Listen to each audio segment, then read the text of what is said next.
Millionaire sees paralyzed homeless girl washing dishes in a restaurant to save her sick mother. The afternoon sun illuminated the mirrored windows of the Royal Palace, the most exclusive restaurant in Boston. Richard Morgan adjusted his Italian silk tie before passing through the revolving doors.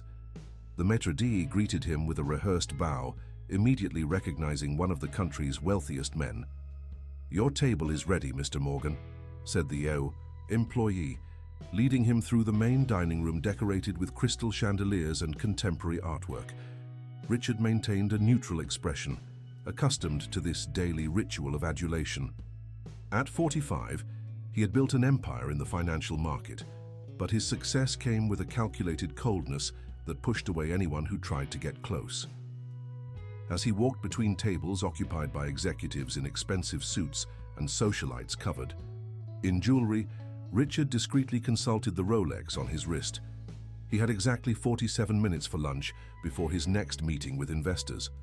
Time was money, and he had transformed his life into a meticulously timed sequence of appointments. That's when an unusual movement in the service area caught his attention. Through a gap in the kitchen door, he saw something that completely contrasted with that environment of ostentation. A small girl in a wheelchair, with simple, worn clothes, pushing herself with difficulty between the industrial sinks while washing dishes. Richard paused for a moment, frowning. The scene caused a discomfort he couldn't explain.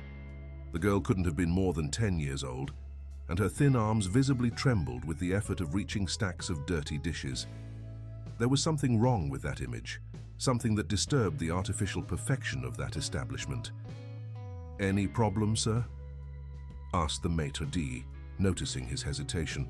"Who is that child?" Richard discreetly pointed to the kitchen. The employee looked embarrassed. "Oh, that's just the daughter of one of our employees. She sometimes needs to bring the girl." Richard nodded mechanically and continued to his table, but couldn't completely divert his attention from the kitchen. Every time the door opened, he glimpsed the small figure moving with determination among the hurried staff. What intrigued him most wasn't just the unusual presence of a child working in a restaurant of that caliber, but the girl's look, a disconcerting mixture of resignation and strength. During lunch, Richard tried to focus on his routine. He reviewed financial reports on his tablet while savoring a filet mignon with red wine sauce. But his eyes constantly turned to the kitchen door, as if magnetized by that unlikely presence. After dessert, something even more unusual happened. Richard cancelled his next meeting. For the first time in years, he felt the need to break his meticulous schedule. He waited for the lunch crowd to thin out and, contrary to all his habits, headed to the service area. The girl was concentrating on her work when he approached. Up close, Richard could better observe the details that disturbed him. The small, calloused hands, the face marked by premature maturity, the silent determination with which she faced each task.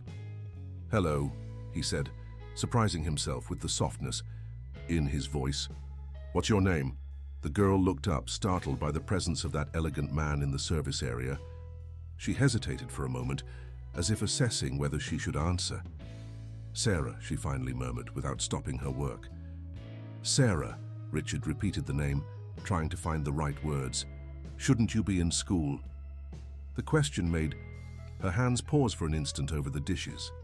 Her eyes, when they met Richard's, had a depth that disconcerted him. "I study in the morning," she answered simply. "In the afternoon, I need to help." "Help with what?" Sarah went back to washing the dishes, as if that conversation bothered her. "I need to save money.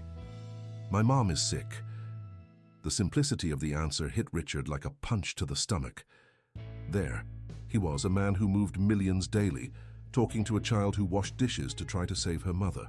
The irony of the situation didn't escape him. "And where is your mother now?" "In the hospital," Sarah answered, her voice trembling slightly. "She needs surgery, but it's very expensive. That's why I work here. The restaurant owner lets me help, in exchange for a small payment." Richard felt something strange in his chest, a sensation he hadn't experienced for a long time: compassion. The story of that girl, told with such simplicity and resignation, began to penetrate the armor he had built over the years.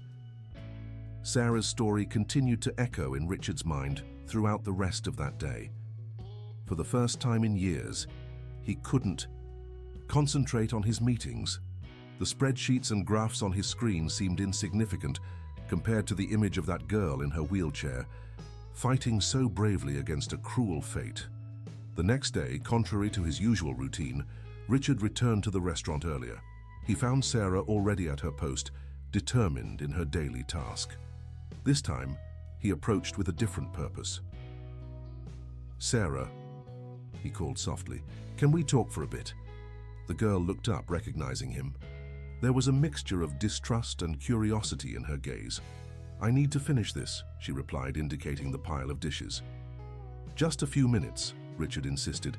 "I promise not to take too much of your time." Sarah hesitated, but eventually agreed with a nod. Richard pulled up a chair and sat close to her, trying to stay at eye level. "Tell me more about your mother," he asked. "What's wrong with her?" "It's her heart," Sarah replied, her small hand squeezing the dish towel. "She needs special surgery. The doctor said it's urgent, but at the public hospital the waiting list is very long, and at a private one." She shook her head, leaving the sentence unfinished. Richard felt his throat tighten. "And your father?" "He left when I was little," Sarah said simply. "After I got like this." She indicated the wheelchair with a vague gesture. "And how did this happen?" Richard asked cautiously. "It was an accident," she replied, her eyes momentarily lost in some distant memory. "I was 5 years old. Since then, Mum has taken care of me alone. She always worked very hard, 2, sometimes 3 jobs, until she got sick." Richard observed the girl's face as she spoke. There was a maturity in her words that contrasted painfully with her age. It was as if she had been forced to grow up very quickly, carrying a weight that even many adults couldn't bear. "And how much does the surgery cost?" he asked, already making mental calculations. Sarah reached for something in the pocket of her worn dress and pulled out a piece of paper folded several times. It was a hospital quote, crumpled and worn from being handled so much. Richard took the paper carefully as if it were a precious document. The amount made his heart ache. It was a sum that meant practically nothing to him, but for Sarah and her mother, it represented an impossible amount to reach. "And how much can you earn here per day?" he asked, though he already imagined the answer. $20, Sarah replied with pride. "If I work every day, even on weekends, in a few months maybe." Richard felt something break inside him. There was a child making impossible calculations, nurturing a hope that he knew would never be realized at that pace. Time was running against her, and each day lost meant a greater risk for her mother. "Sarah," he began, carefully choosing his words, "what if I told you I could help you and your mother?" The girl's eyes widened for a moment, but soon returned to their cautious expression. "You don't even know us," she said with wisdom beyond her years. "Why would you want to help us?" The question hit Richard hard. Why? Really? He who had always calculated every move in his life, who had never done anything without expecting something in return, why was he there, offering help to an unknown girl? "Because sometimes," he answered slowly, surprising himself with the sincerity in his voice, "we need to do the right thing simply because it's the right thing to do." Sarah studied him for a long moment, as if trying to read his soul through his eyes. Finally, she spoke. "You seem different today. Yesterday you seemed colder." Richard couldn't help a small smile. "Maybe I am different. Maybe you've helped me see some things in a new way." St. Francis Hospital was one of the most prestigious in Boston. The day after his conversation with Sarah, Richard walked through its immaculate corridors toward the administrative wing. The smell of disinfectant and the heavy silence reminded him of why he hated hospitals. They were places that exposed human fragility. Mr. Morgan, the hospital director, Dr. Paul Anderson, came to greet him personally. "What a pleasant surprise. If we had known about your visit, we would have prepared a proper reception." Richard dismissed the formalities with a gesture. "I need information about a patient, Helen Smith." The director's smile faltered slightly. "Ah yes, a complicated case. The lady needs complex heart surgery, but unfortunately..." "Unfortunately what?" Richard interrupted, his voice sharp as a razor. Well, there are financial issues. The director cleared his throat, uncomfortable. The family can't afford the costs, and her health insurance doesn't cover this type of procedure. We're trying to transfer her to the public system, but the waiting list is... How much time does she have? The director hesitated. Without the surgery, maybe 3 months at most. Richard felt the blood boil in his veins. 3 months. Sarah was fighting an impossible battle against time, washing dishes for $20 a day, while her mother wasted away in a hospital bed. I want to see the complete medical record, he demanded. Sir, there are confidentiality issues. Dr. Anderson, Richard interrupted him again, his voice dangerously calm. Your hospital received a donation from the Morgan Foundation last year, didn't it? It would be a shame if we needed to re-evaluate that partnership. The director turned pale. Minutes later, Richard was leafing through Helen Smith's medical record in a private room. Each page revealed a story of systematic neglect, postponed consultations, delayed examinations, denied treatments. The system had failed that family on every level. As he read, an old and painful memory began to emerge in his mind. His own mother, 25 years ago, facing a healthcare system that treated her as just another number. At the time, he was just a young man without resources, unable to do anything but watch helplessly as she suffered. It was this experience that transformed him into the man he was today, determined never to feel powerless again, to accumulate so much power that nothing and no one could hurt him again. But what good was all that power if he used it only to isolate himself from the world? If he continued to allow other families to go through the same suffering? Richard took out his cell phone and made a call. Dr. Gabriel, I need you at St. Francis Hospital now. Yes, it's an emergency. Bring your team. 2 hours later, Dr. Gabriel Martinez, one of the most renowned heart surgeons in the country, was personally examining Helen. Richard observed through the ICU glass, seeing Sarah's mother for the first time. She was a young woman, couldn't have been more than 35 years old, but the disease had taken its toll. Even so, there was a dignity in her face that reminded him of her daughter. She's a fighter, Dr. Gabriel commented as he left the room. Despite all the adversities, her heart keeps beating. With proper surgery, the chances of recovery are good. Then make it happen, Richard ordered. Assemble your best team. Cost is not an issue. The doctor nodded, but there was a curious expression on his face. May I ask why this specific case interests you so much, Richard? I've never seen you personally involved like this before. Richard was silent for a moment, observing Helen through the glass. Let's just say someone reminded me that there are more important things than money. Leaving the hospital, Richard made one more stop. At the Royal Palace, he found the owner, an old acquaintance from the social circles he frequented. I need you to stop exploiting child labor in your establishment, he said bluntly, sitting down in front of the astonished man. I don't know what you're talking about, the owner stammered. The girl in the wheelchair, Sarah, you make her work for a pittance, knowing about her mother's situation. Look, Richard, she insisted. I was just trying to help. Help? Richard leaned forward, his eyes flashing. You took advantage of a child's desperation, but this ends today. And to compensate, you're going to retroactively pay a fair wage for all the time she worked here. The next day, Richard waited for Sarah at the restaurant entrance. When the girl arrived, pushing her wheelchair with difficulty on the uneven sidewalk, he felt his heart clench.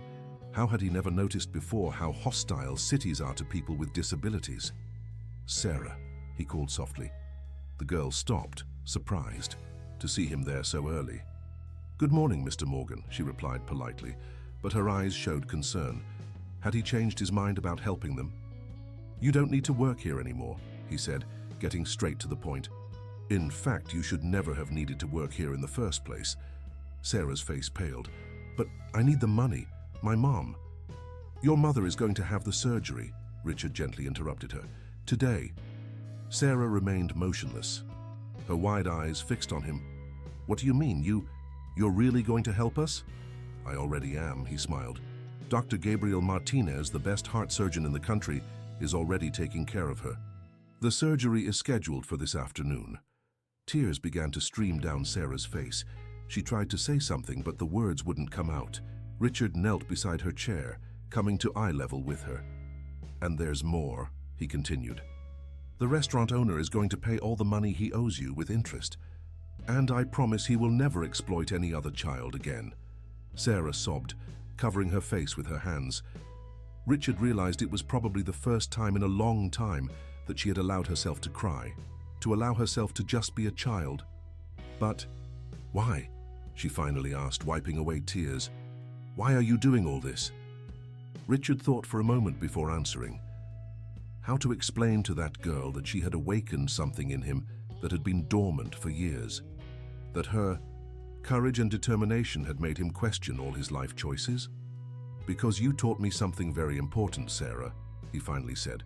"You taught me that being rich means nothing if we don't use our wealth to make a difference in the lives of others. You are much stronger and braver than I ever was, even having everything money can buy." Sarah looked at him with an intensity that reminded him of their first conversation. "You're brave too," she said simply. "You just needed to remember that." Richard felt something warm and wet on his own face and realized, surprised, that he was crying. He couldn't remember the last time he had cried. "Come," he said, standing up and positioning himself behind the wheelchair. "I'll take you to see your mother." On the way to the hospital, Richard reflected on how his life had completely changed in just 3 days. Before, he measured success in numbers in a bank account.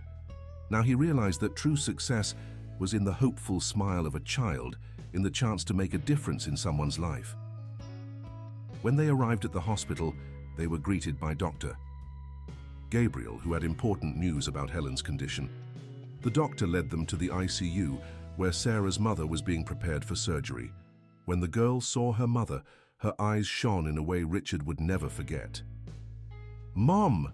Sarah called, and Helen turned her face towards her daughter's voice. Her eyes filled with tears at the sight of the girl. "My love," she whispered, extending her hand to touch her daughter's face. "How are you here?" "Who?" "This is Mr. Morgan, Mom," Sarah introduced with pride in her voice. "He's helping us." Helen looked at Richard with an expression of gratitude so profound that words weren't necessary, but she tried anyway. "I don't know how to thank you." "You don't need to," Richard gently interrupted her. "Your daughter has already given me something much more valuable than any thanks. She helped me regain my humanity." The hours that followed were the longest in Sarah and Richard's lives. While Helen was in the operating room, the two remained.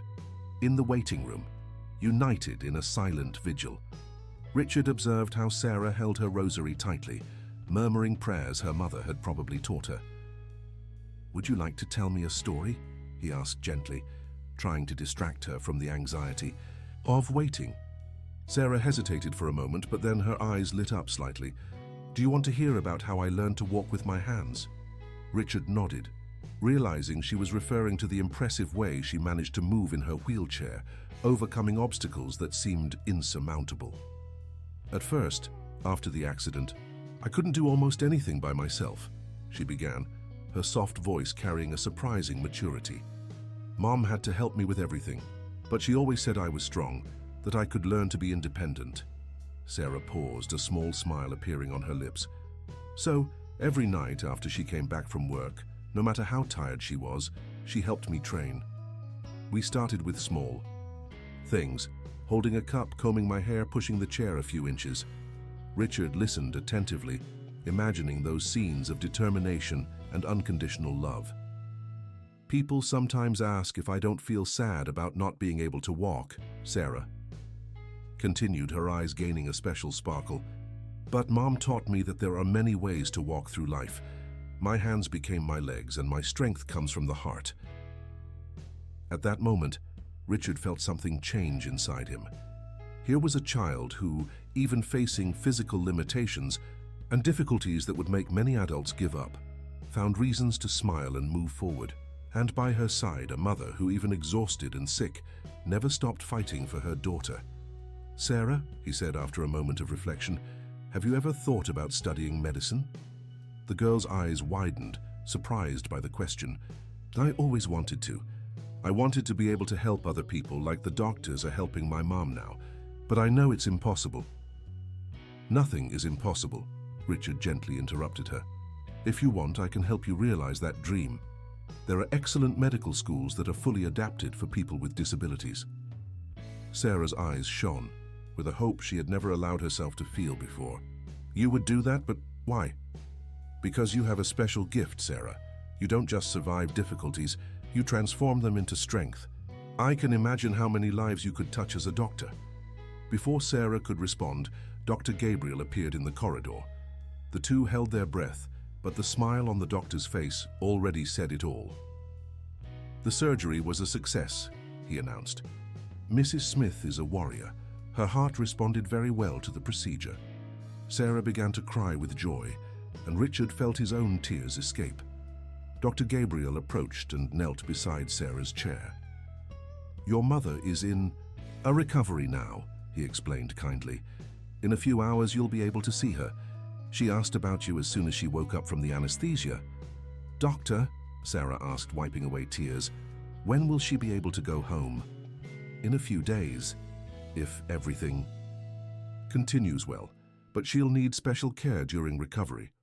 "Don't worry about that," Richard intervened. "I've already arranged for a nursing team to help you at home. And speaking of home," he hesitated for a moment, looking at Sarah, "I think you deserve a more suitable place to live, an adapted apartment with all the facilities you need." Sarah looked at him with wide eyes. "You don't have to do all this."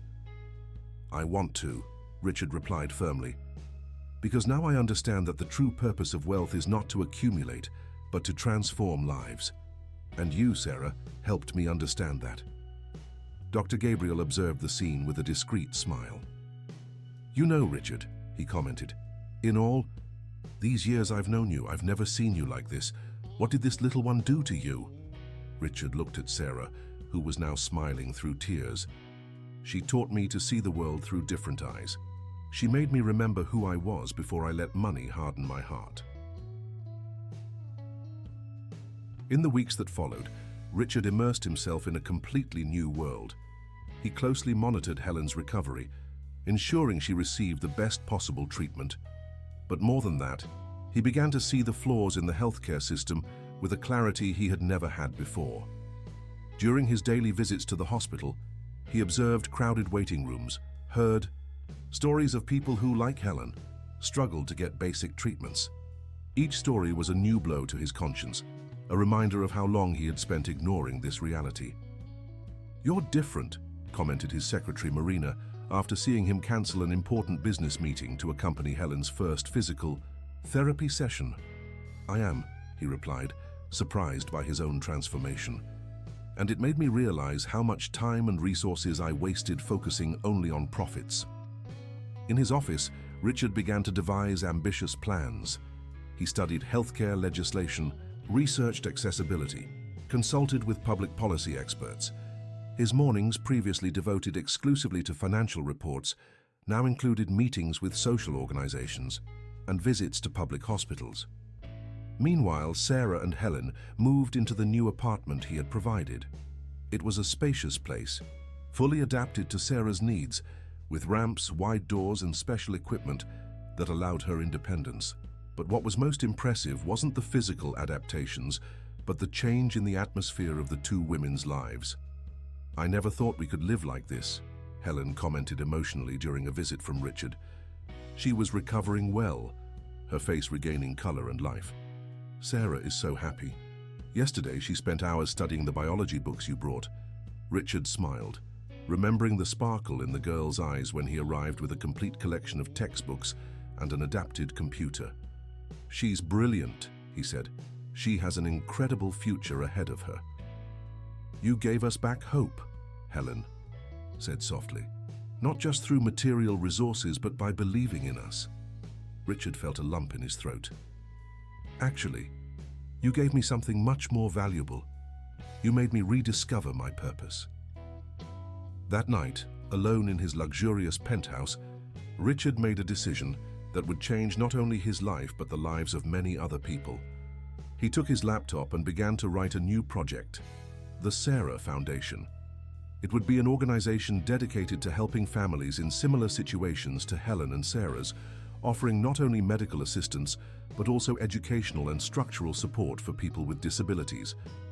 The project would include partnerships with hospitals, universities, and companies, creating a comprehensive support network. "Why my name?" Sarah asked when he presented the idea, days later. "Because you were the inspiration," Richard explained. "Your strength, your determination, your generous heart, these are the values I want the foundation to represent." Sarah was silent for a moment, processing the information. Then, with tears in her eyes, she said something that deeply touched Richard's heart. "You know, Mr. Morgan, sometimes people think that because I'm in a wheelchair, I'm the one who always needs help. But Mom always taught me that we all have something to give, even when it seems we have nothing. You helped me a lot, but I think I helped you too, didn't I?" The launch of the Sarah Foundation attracted the attention of media and Boston's high society. In the elegant hotel ballroom where the event was taking place, Richard observed with a mixture of pride and apprehension as Sarah, in her new dress, conversed with ease with doctors, businessmen, and journalists. "Impressive how she has a natural gift for captivating people," commented Marina, who had become a key ally in developing the project. Richard nodded, remembering how that same girl, just a few months ago, was washing dishes in a luxury restaurant. The transformation was remarkable, but what impressed him most was how Sarah kept her essence intact, the same simplicity, the same purity of heart. "Mr. Morgan," Sarah called, waving from her wheelchair. She was surrounded by a group of doctors who were listening to her attentively. "Can you come here for a moment?" As he approached, Richard realized she was explaining to the specialists her idea for a new project within the foundation. A mentoring program where successful people with disabilities would guide children in similar situations. "Sarah wants to create a support network," explained Dr. Gabriel, who was among the listeners. "She says many children give up on their dreams, not for lack of ability, but for lack of examples and encouragement." Richard felt his chest swell with pride. Sarah wasn't just receiving help. She was already thinking of ways to multiply that transformation, to make a difference in the lives of other people. The event continued, and Richard was called to the stage to make his speech. Looking at the audience, he saw familiar faces from the corporate world, people with whom he used to discuss only numbers and profits. But now, he had something different to tell them. "A few months ago," he began, "I was a man who believed that success was measured by bank balance. I lived in a bubble of privilege, blind to the reality around me. Then, I met an extraordinary girl who completely changed my perspective on life." He paused, his eyes finding Sarah's in the audience. Helen, already recovered and radiant, was beside her daughter. "Sarah taught me that true wealth is not in what we possess, but in what we can do for others. She showed me that strength is not in the muscles, but in the heart. And most importantly, she reminded me of something I had forgotten, that we all have the power to make a difference." In the front row, some of the city's most powerful businessmen listened in silence. Richard could see in their faces the same discomfort he himself had felt when confronted with realities he preferred to ignore. The Sarah Foundation is born with a purpose greater than simply offering assistance. We want to create a new culture of social responsibility, where business success goes hand in hand with the commitment to transform lives. As he spoke, Richard presented the numbers. How many families would benefit? How many hospitals would receive support? How many children would have access to specialized education? But the numbers, for the first time in his life, weren't the most important thing. "Each of you here," he continued, "has the power to make a difference. We don't need to wait for changes in the system. We can be the change. And to prove this is possible, I'd like to introduce our first ambassador." Sarah, with Helen's help, directed her chair to the stage. The audience applauded, many with tears in their eyes, as she positioned herself next to Richard. "This is Sarah," he introduced, his voice choked with emotion. "A girl who, even facing challenges that would make many adults give up, never lost her ability to dream and to help others. She is the inspiration for this foundation, and a living example that it's not our limitations that define us, but our willpower and our heart." Sarah took the microphone, her small hands trembling slightly.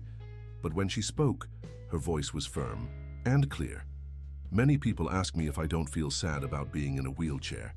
I answer no, because I've learned that there are many ways to walk through life, and sometimes we need to stop walking to learn how to fly. The impact of the Sarah Foundation's launch was far beyond initial expectations. In the days that followed, the phone wouldn't stop ringing with offers of partnerships and donations. Businessmen who previously only cared about profits began to rethink their social responsibility practices. But for Richard, the greatest transformation continued to happen in his own life. His mornings, once exclusively dedicated to business, meetings now began with visits to the Foundation's projects. He discovered a satisfaction that no million-dollar contract closing had ever provided him before. "You seem happier," observed Sarah during one of her regular visits to the Foundation's new rehabilitation center. She was helping a younger girl learn to use a wheelchair, patiently demonstrating the movements she had perfected over the years. Richard smiled, observing the scene. "You know, Sarah, I always thought that happiness was having everything under control, having so much money that nothing could affect me. But you taught me that true happiness is in allowing yourself to be touched by the lives of others."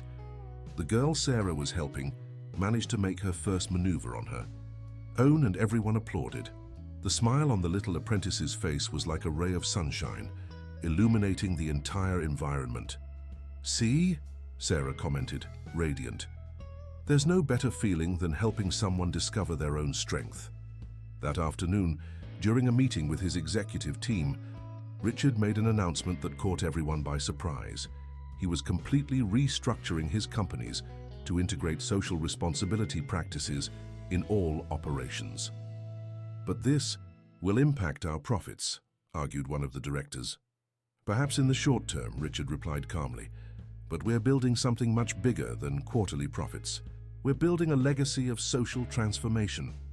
The news spread quickly through the financial market. Some analysts predicted the initiative's failure, others classified it as a marketing ploy. But Richard was determined. He had learned from Sarah that the greatest changes begin with small acts of courage. At home, Helen was recovering more each day. She had started working part-time at the Foundation, coordinating a support program for single mothers of children with disabilities. Her personal experience had become a powerful tool to help other women in similar situations. "Sometimes I wonder if all this is real," she confided to Richard during a coffee. "It seems like a dream. Seeing Sarah so happy, being able to help other families." "It's real," Richard assured, "and it's just the beginning. Each life we touch creates a multiplier effect." That night, alone in his office, Richard found a letter left by Sarah. The childish handwriting, carefully worked, filled his eyes with tears. "Dear Mr. Morgan, Mom always taught me that we should be grateful for the blessings in our life. But how do I thank someone who not only saved my mother, but gave me a future I didn't even dare to dream of? So I thought that, instead of just saying thank you, I'll promise something. I promise to use everything I've learned to help other people, just as you helped us. I promise never to forget that our difficulties can be transformed into strength to help others. You are not just the man who saved my mother. You are the angel that God sent to show us that miracles happen through the hands of people with good hearts. With love, Sarah." Richard kept the letter in his drawer, along with the old hospital quote that Sarah had shown him months ago. That crumpled paper, which once represented an impossible battle, was now a reminder of the power of transformation. 6 months had passed since the launch of the Sarah Foundation. On a sunny spring morning, Richard walked through the corridors of the new Center for Rehabilitation and Special Education, the Foundation's latest project. The location, which had previously been an abandoned building, had been transformed into a modern and welcoming space where children with different types of disabilities found support and opportunities. "Mr. Morgan," an excited voice called him. It was Sarah, now wearing a new school uniform, her eyes shining with excitement. "I need to show you something amazing." She guided him to a special room where several children were gathered around a table. On it was a science project in development, a prototype wheelchair with special adaptations. "It was Sarah's idea," explained the science teacher, smiling. She's leading a study group to develop improvements in mobility equipment. Richard watched in wonder as Sarah explained every detail of the project. She had transformed not only into an excellent student, but into a true leader, inspiring other children to overcome their limitations and develop their potential. "We want it to be accessible to all families," Sarah explained seriously, "because it's not fair that only those with money can have a suitable wheelchair." Those words deeply affected Richard. The girl he had met washing dishes was now thinking about solutions to systemic problems, concerned with helping others who faced the same difficulties she did. Later, during lunch with Helen in the center's cafeteria, Richard couldn't contain his enthusiasm. "Your daughter is extraordinary," he commented.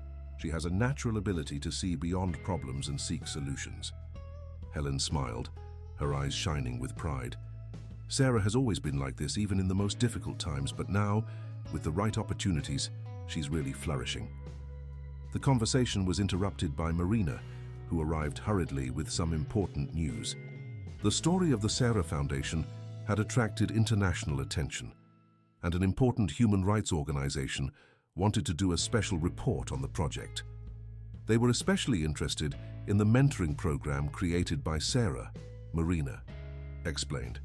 "They say it's an innovative model that could be replicated in other countries." Richard felt a wave of pride, but also of responsibility. The impact of the work was expanding far beyond what he had initially imagined. "It's not just about charity," he reflected aloud. "It's about creating a movement of social transformation." At that moment, a group of children ran through the cafeteria, laughing and playing. Among them, some in wheelchairs, others with different types of disabilities, but all integrated in a common joy. It was a scene that would have been impossible to imagine a few months ago. "You know what moves me the most?" Helen commented, observing the scene. "Seeing how the children here don't feel different or excluded. They take pride in who they are." Richard nodded, remembering how Sarah had changed his perspective on disability. It wasn't a limitation to be overcome, but a part of human diversity that deserved respect and appreciation. And to think that it all started with a girl washing dishes in a restaurant, he murmured, more to himself than to others. "No," Helen gently corrected. "It all started when someone decided to open their eyes and heart to see beyond appearances. You didn't just help us, Richard. You created a movement that is changing lives." Marina, who until then had been listening, in silence added, "And the most impressive thing is how this is influencing the corporate world. Other companies are following your example, creating inclusion and social responsibility programs." Richard smiled, watching Sarah across the cafeteria, now helping a younger child with his lunch tray. She had become much more than an inspiration. She was a true agent of change. The news arrived on a Wednesday afternoon. Sarah had been selected to represent the United States at an international congress on social innovation in Geneva. Her project for an adaptable and accessible wheelchair had caught the attention of experts from around the world. "But I've never traveled by plane," she confessed to Richard, a mixture of excitement and nervousness in her voice. "What if I can't communicate properly? My French still isn't that good." Richard knelt beside her chair, as he had done so many times in the past few months. "Sarah, you've faced much bigger challenges than this. Besides, you won't be alone. Your mother and I will be there to support you." The girl's eyes widened. "You're really going?" "Of course," he smiled. "I wouldn't miss your moment to shine on the international stage for anything." Preparations for the trip mobilized the entire foundation team. Helen helped Sarah refine her presentation, while volunteer teachers intensified her language lessons. The entire community got involved, proud to see one of their children reaching such heights. On the eve of the trip, Richard organized a small celebration at the rehabilitation center. The space was decorated with balloons and posters made by the other children, wishing Sarah good luck. "Before we leave," Richard announced during the party, "I have a special surprise." He signaled, and Marina entered carrying an official document. "As of today, the Sarah Foundation is no longer just a local project. We're establishing partnerships with organizations in 5 different countries to replicate our care and inclusion model." The news was received with enthusiastic applause. Sarah, especially, seemed unable to contain her emotion. "Does this mean that other children in other places will have the same opportunities I had?" she asked, her voice trembling with emotion. "Exactly," Richard confirmed. "And you, Sarah, will be our international ambassador. Your story will inspire people around the world." Helen, who was beside her daughter, discreetly wiped away a tear. Who could have imagined, a few months ago, that we would come so far? Richard observed the environment around him. Children playing freely, parents talking hopefully about the future, dedicated professionals making everything happen. It was a microcosm of the world he now dreamed of building, a place where differences weren't barriers, but bridges for transformation. "You know, Helen," he said softly, "sometimes I think fate has an interesting sense of humor. I spent years building a financial empire, believing it would bring me happiness. But it was precisely when I began to donate, to share, that I found the true meaning of wealth." Sarah, who was listening to the conversation, added with her peculiar wisdom, "Mom always says that the best things in life are the ones we share with others."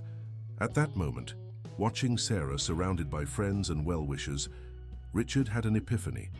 The true transformation wasn't just in the practical actions, the implemented projects, or the invested resources. It was in the change of mindset, in the way people began to see each other. "Sarah," he called, "do you remember the day we met at the restaurant?" The girl nodded, smiling. "How could I forget? It was the day my life changed." "Actually," Richard gently corrected, "it was the day many lives began to change, including mine." The auditorium at the UN in Geneva was packed. Representatives from various countries, inclusion experts and humanitarian leaders anxiously awaited the next presentation. On the big screen, the name Sarah Smith, United States, shone in large letters. Richard, seated in the front row next to Helen, felt his heart beating rapidly. It wasn't the first time he had been in that auditorium. He had participated in numerous international conferences throughout his business career, but he had never felt such genuine emotion as in that moment. Sarah appeared on stage, her wheelchair now equipped with the prototype she herself had helped develop. She looked elegant in her blue dress, her hair carefully arranged with a ribbon of the same color, but what drew the most attention was her confident smile and the determined sparkle in her eyes. "Good morning, everyone," she began in English, her clear and firm voice echoing through the auditorium. "My name is Sarah. I'm 11 years old and I want to share with you a story of transformation." The silence in the auditorium was absolute as Sarah narrated her journey. She spoke about the difficult days washing dishes in the restaurant, about the providential encounter with Richard, about the creation of the foundation that bore her name. But mainly she spoke about hope and how small acts of kindness can trigger monumental changes. "Many people ask me if I feel sad about being in a wheelchair," she said, her voice laden with emotion. "I answer that I don't, because I've learned that our limitations only define us if we allow them to. What really matters is what we choose to do with the circumstances life presents us with." In the audience, Richard noticed several teary eyes. Sarah's story touched something deep and universal, the human capacity to overcome adversity and transform difficulties into opportunities to help others. "Today," Sarah continued, "I'm not just here to tell my story. I'm here to propose a revolution in how we view disability and social inclusion." She then presented her project, an integrated support system that combined accessible technology, inclusive education, and family support. The model, already successfully implemented in the United States through the Sarah Foundation, was ready to be replicated globally. "We don't just want to donate wheelchairs or build ramps," she explained with surprising maturity. "We want to create a world where each person, regardless of their physical limitations, has the opportunity to develop their maximum potential." When Sarah finished her presentation, the auditorium erupted in applause. Delegates from various countries stood up, offering a standing ovation that lasted several minutes. Helen cried openly with pride, while Richard tried to disguise his own tears. Later, during the reception, Representatives from international organizations continuously approached, interested in implementing the Sarah Foundation model in their countries. The girl answered all questions with a unique combination of childlike wisdom and precocious maturity. "How does it feel to be an inspiration to so many people?" asked a journalist from Le Monde. Sarah reflected for a moment before answering, "Actually, we can all be an inspiration to each other. Sometimes we just need someone who believes in us and gives us an opportunity. That's what Uncle Richard did for me, and it's what I want to do for others." Richard, who was listening to the conversation from a distance, felt his heart expand. With pride and gratitude, the girl he had met in a restaurant, fighting to save her mother, was now changing the world with her strength and determination. "She is truly extraordinary," commented a UNICEF representative who was beside him. "No," Richard gently corrected. "She just had the opportunity to show the extraordinary that always existed within her. And that's what we need to offer to all children. Not just help, but the chance to develop their own potential." A year had passed since the conference in Geneva. The royal palace, where it all began, was unrecognizable. The former luxury restaurant had been transformed into a vocational training center for people with disabilities, the first of a network that was already spreading across various cities in the United States. In the kitchen where Sarah once washed dishes, young apprentices now developed culinary skills under the guidance of renowned chefs. The former owner, touched by the transformation he had witnessed, had become one of the project's main supporters. "It's amazing how everything has changed," Sarah commented, observing the students in their activities. She was taller, her eyes carrying an even deeper wisdom, but maintaining that same special light that had captured Richard's attention in their first encounter. "You changed everything, Sarah," Richard replied, pushing her chair through the remodeled hall. "Your courage opened many people's eyes, including mine." Helen, who now directed the Foundation's family support program, joined them. "You know what moves me the most? Seeing how each new person who passes through here takes a seed of transformation with them." It was true. The impact of the Sarah Foundation had multiplied in unexpected ways. Companies that previously ignored the issue of inclusion now competed to implement diversity programs. Hospitals that used to make care difficult for needy patients had become partners in the project. "Uncle Richard," Sarah called, using the affectionate nickname she had adopted. "Remember when you asked me if I wanted to be a doctor?" Richard nodded, smiling as he remembered that conversation in the hospital. "Well, I still want to, but now I know I can be much more. I want to be a doctor who also helps change the system, who fights for everyone to have access to the treatments they need." At that moment, a group of children from the rehabilitation center arrived for a tour. When they saw Sarah, they ran to hug her. She was more than an inspiration to them. She was living proof that dreams can come true. "You know what I've learned from all this?" Richard reflected, observing the scene. "That true wealth is not in the money we accumulate, but in the lives we transform. And that sometimes we need to lose something of ourselves to find our true purpose." Helen smiled, her eyes shining with emotion.